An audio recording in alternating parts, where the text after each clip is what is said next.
آج ہم آپ کو سنائیں گے ماریا کی کہانی، ماریا کی زبانی۔ اس کہانی کا نام ہے قبرستان۔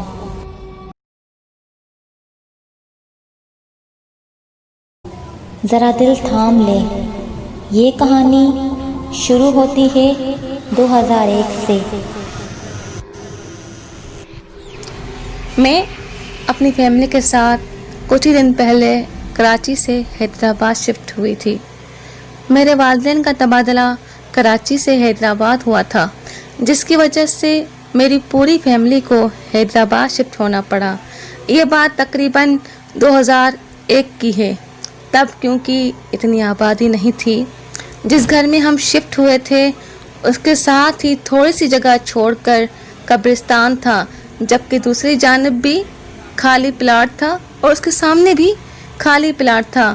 2-3 پلاٹ چھوڑ کر ہی کوئی گھر ہوتا تھا۔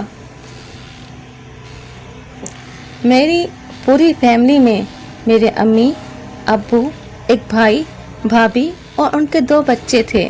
میں نے اپنے لیے اوپر والا کمرہ منتخب کیا تھا۔ گھر میں آنے کے کچھ ہی ہفتے بعد جب ہم لوگ کام سے فری ہوئے تو میں نے سوچا اپنے کمرے میں جا کے آرام کروں۔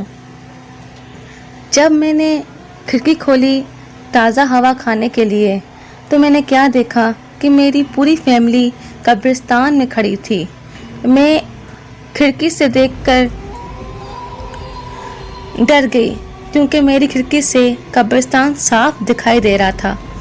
یہ اس رات کے اس پہر میں وہاں کیا کر رہے تھے؟ میں پریشان ہو گئی اور سوچنے لگی کہ یہ سب رات کے اس پہر میں وہاں کیا کر رہے ہیں۔ میں جب بھاگ کر نیچے گئی تو سب اپنے کمرے میں موجود تھے۔ میرے گھر میں نماز کوئی نہیں پڑھتا تھا۔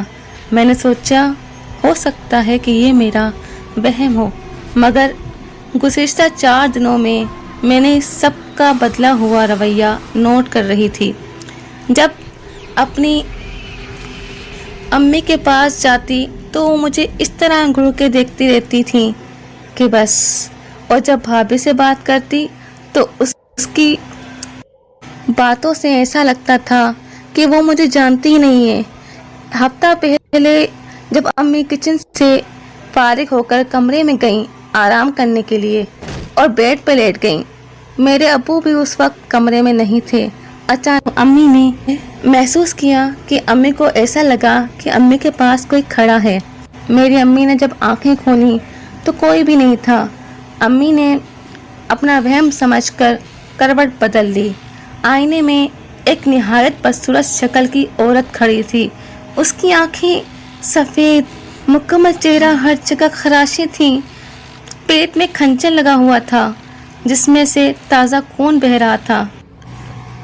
نظر جب اس پر پڑی تو امی نے چیخ مارنا چاہی، مگر ان کی آواز تو کہیں گم ہو گئی تھی۔ اچانک میری امی نے پیٹ میں درد محسوس کیا۔ جب امی نے اپنے پیٹ کی طرف دیکھا تو وہی کھنجر ان کے پیٹ میں تھا جس میں سے خون نکل رہا تھا۔